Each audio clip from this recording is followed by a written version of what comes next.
Are we ready?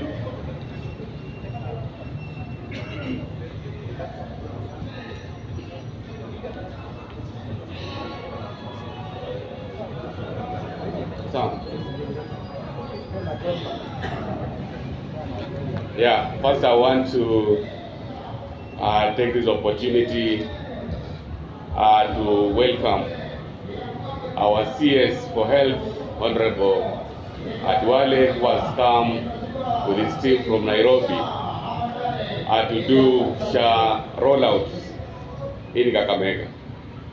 We are also accompanied by the Lord Bishop, Reverend Joseph Obanyi, who is here in his capacity as the sponsor of St. Mary's Hospital Mumias, as well as St. Elizabeth's Hospital Mukumu. Now today is a very big day for Kakamega in terms of rolling out the SHA registration because we are taking very seriously the implementation of universal health coverage. We have 1.8 million people. In terms of registration for SHA, we have done almost 800,000. So we have a balance of 1 million people who must be registered for SHA. But before then, we've had a very fruitful meeting with the team from the Ministry of Health to discuss about the pending bills for SHA, which has been a topical issue.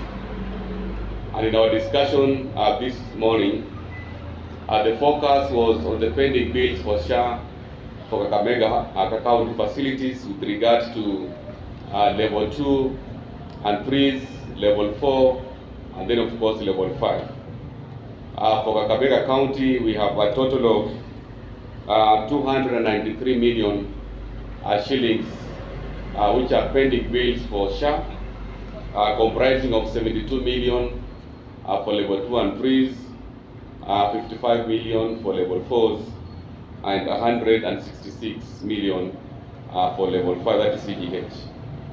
And I'm happy to report that we've had a very fruitful meeting, and the SHA team has confirmed that in the next 2 weeks they'll be disbursing 100 million with regard to the pending bills which relate to our level 5 facilities, as well as an analysis of what is pending for level 4s that are 15 in number and level 2s. I know our Lord Bishop will give the story of St. Mary's for purposes of just making a clarification, but I want to take this opportunity in a special way to thank the Ministry of Health, because out of the claims which were submitted from our facilities for level 3s and level 4s, we have so far received level 2 and level 3s. We have received 75 million Kenya shillings, and what is pending is 72 million. For level 4, we have received 119 million. What is pending is 55 million. Level 5, which is CGH, we have received 250 million, and what is pending is 166, and the first 100 million will be received by the 14th of this month.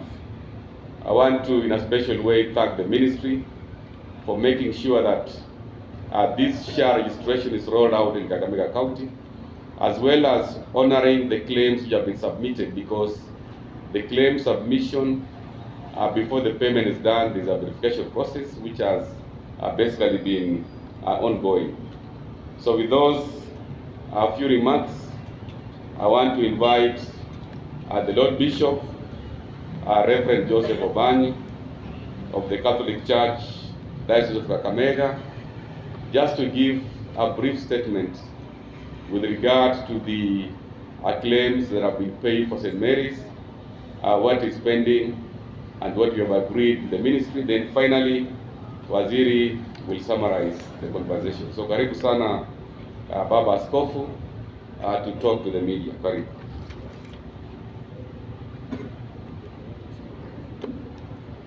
Thank you very much for the opportunity to address the media. Honorable CS, for Health, His Excellency the Governor, and all the officers, and especially the Ministry of Health. I wish to express our gratitude to the CS and the team of the ministry having visited us so that we can understand how we move forward and where we are. And I'm glad to tell you that we have had a very fruitful discussion, and we have understood where we are, what's our position. We have had the problem with St. Mary's Mission Hospital in Mias,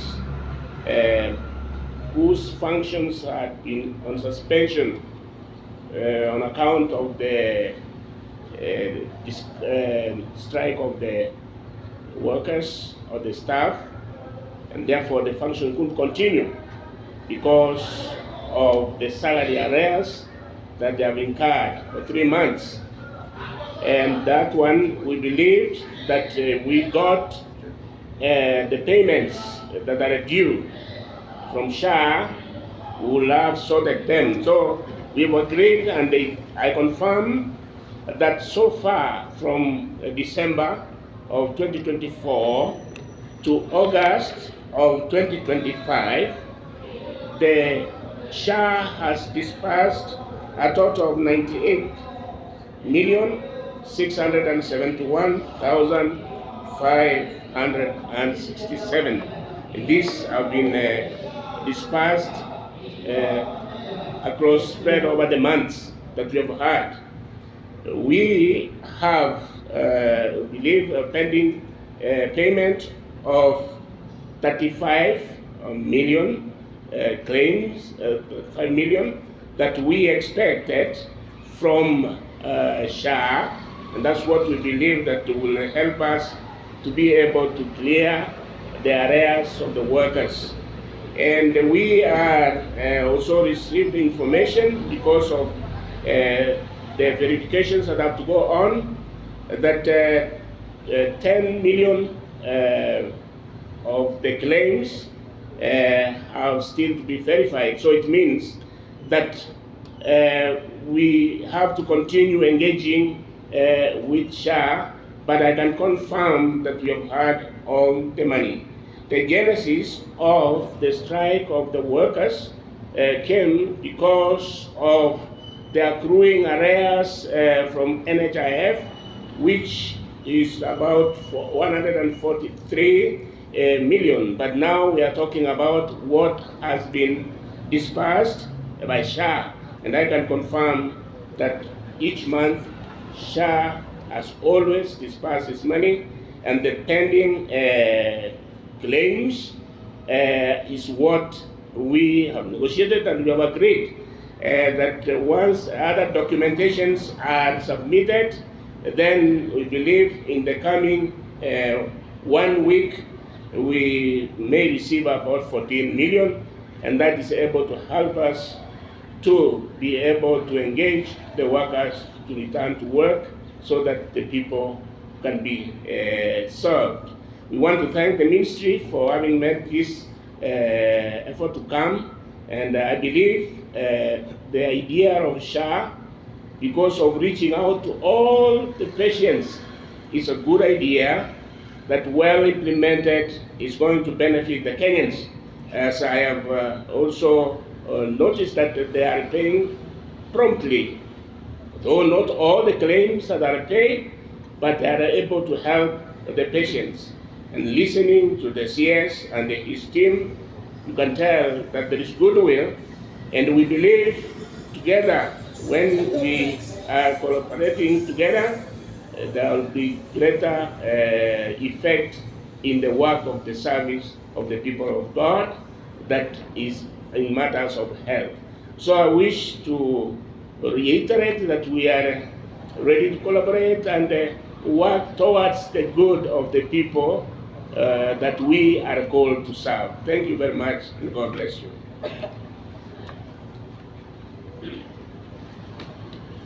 Thank you, His Excellency Governor Fernandez Baraza, the Deputy, the Honorable Ayub Sabula, the whole team of the county government of Kakamega, His Lordship the Bishop of Kakamega, the PS Medical Service, and the whole team from SHA and Digital Health Agency and the Ministry of Health. I think today we have come to Kakamega as part of our engagement with our county governments, who are the backbone of the health care delivery system in our country, because the counties, since you know health is devolved, they're the ones who run level 1, 2, 3, 4, and 5 health facilities, majority contracted by SHA in our country, alongside the faith-based and alongside the private health providers.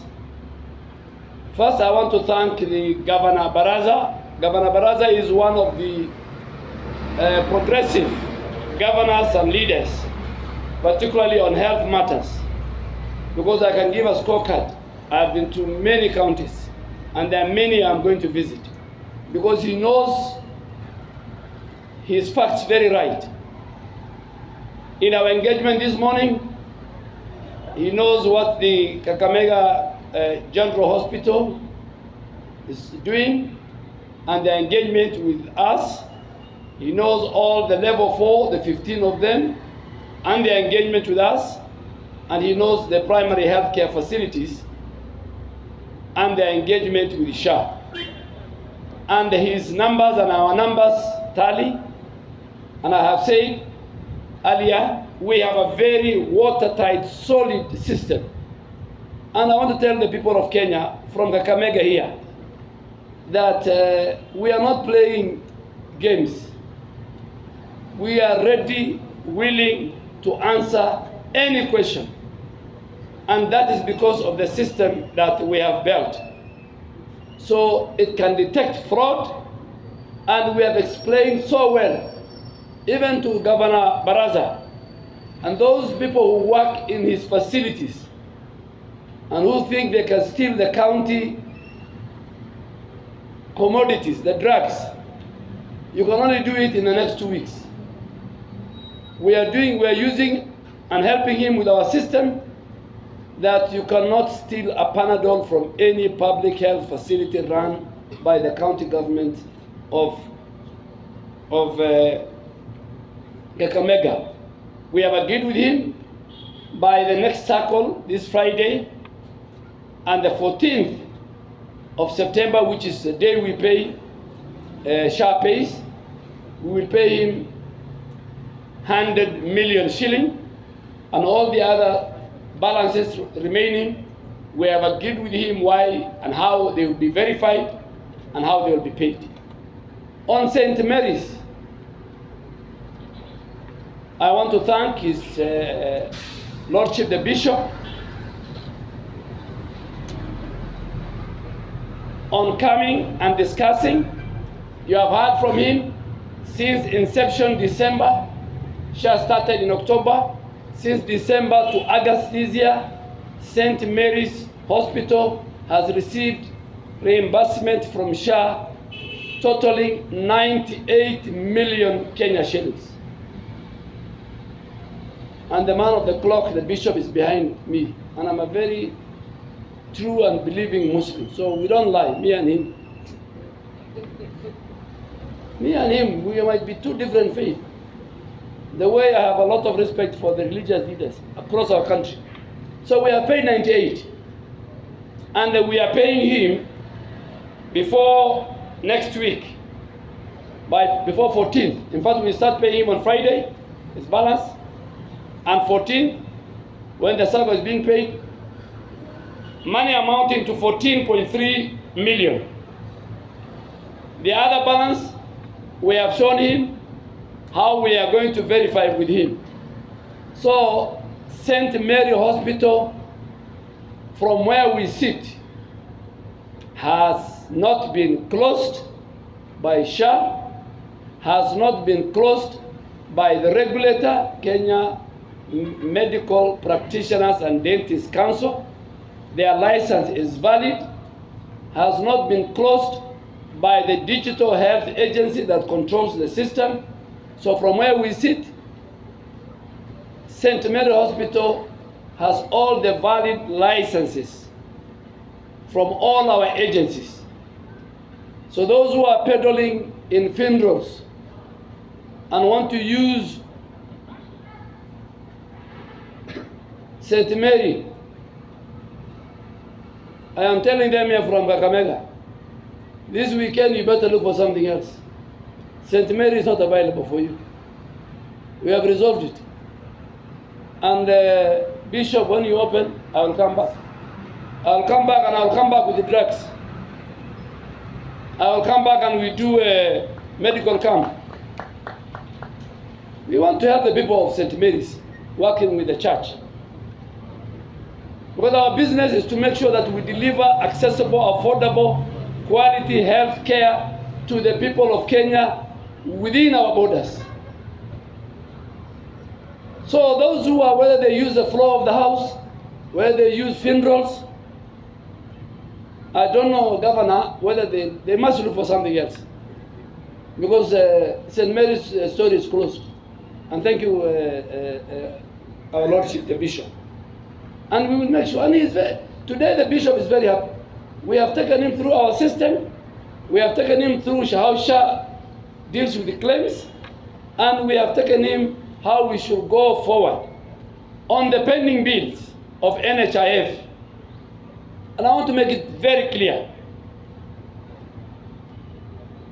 The pending bill of NHIF are in two categories. And this pending bill of NHIF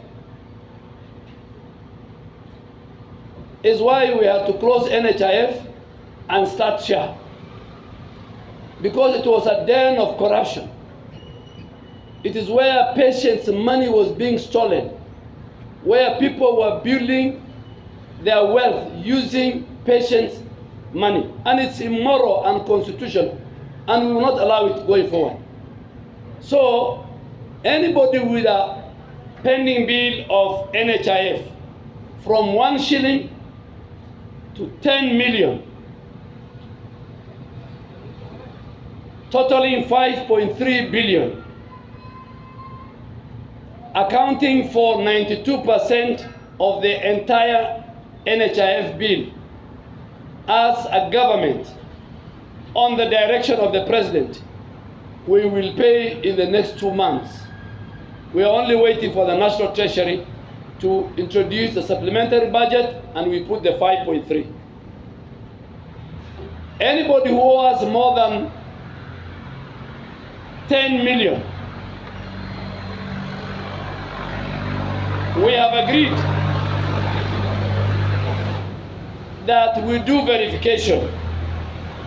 I formed an independent team to verify that pending bill outside the Ministry of Health.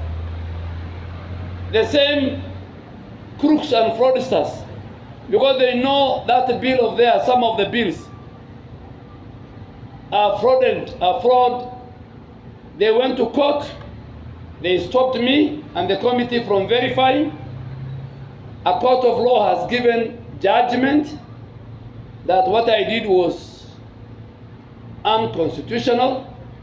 I agree with the court, but I want to say the same constitution under Article 203 and 202 and the Public Finance Management Act obligates me as a public officer to protect public funds.